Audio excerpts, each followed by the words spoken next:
training is on trial today. It's being charged with incurring expenses in excess of the business value it delivers to organizations. In a recent HCI webcast underwritten by Plateau, Wendy Kirkpatrick, founder of Kirkpatrick Partners, explained the foundation behind the Kirkpatrick 4 levels and how it can help HR training initiatives equal value in the eyes of the corporate jury. So let's take a look at each of the 4 levels to make sure everybody's clear on what they are, and then we'll take a look at how you can use them to create, demonstrate, and measure business value.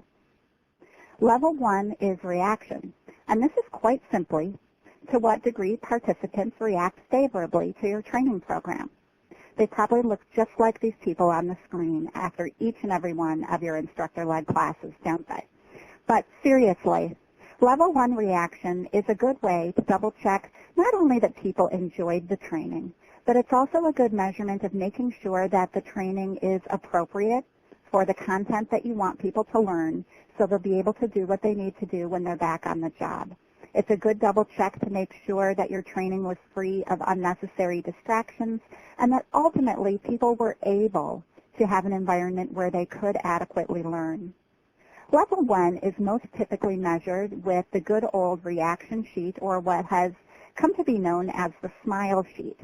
Most typically it's measured with one of these written surveys immediately after the training is complete, and with just a few questions to find out what people thought about it and to see if there's anything that might need to be modified for the next training program. Moving on to Level 2, learning. This is to what degree participants acquire the intended knowledge, skills, and attitudes based upon the participation in the learning event. So this is, in short, why people came to training in the first place. They came for you to teach them something, perhaps to demonstrate that they can perform a skill, to get the knowledge that they need, that ultimately will equip them to go do what they need to do on the job.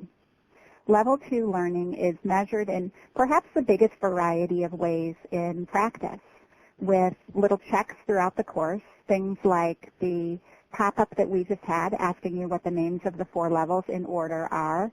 That's a good little knowledge check. Anything like a teach back, a class activity, a written activity, a quiz or a test, all these things that you do during your training qualify as Level 2 learning measurements. You can also do measurement at the end of your course as a summative measure of Level 2. This could be a formal written post-test. It could be a demonstration of skills so that at the end of the class people show you they're able to perform a certain technique. It could be a presentation or something that they create for you that shows you that they got what they were supposed to get out of the learning. Like all of the levels, the level that you're measuring is not determined by the timing of when you measure it, but the content of what you're measuring. So it's also possible to do a delayed measurement. Perhaps what you want to see in the case of something like compliance training, for example, is not just that people know the information during the class, but maybe you want to confirm that 30, 60, or 90 days after the class, they remember what they learned in class. If you check their knowledge after the class, it's still a Level 2 learning measurement. Moving on to Level 3, behavior. This is a measure of to what degree participants actually apply what they learned during training when they're back on the job.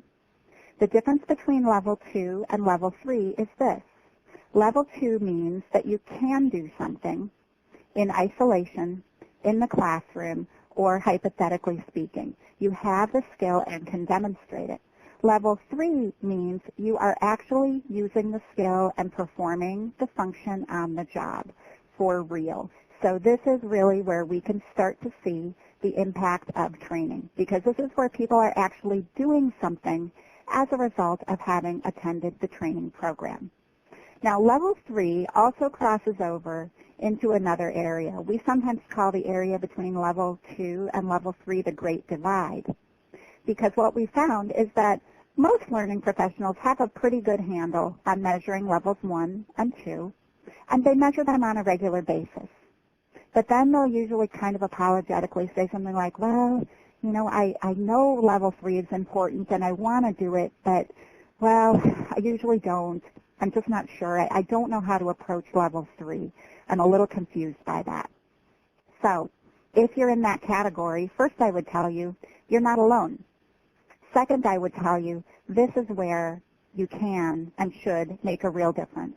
This is why training is on trial, because we haven't collectively as an industry crossed the great divide and concerned ourselves with what is happening on the job after people leave our training.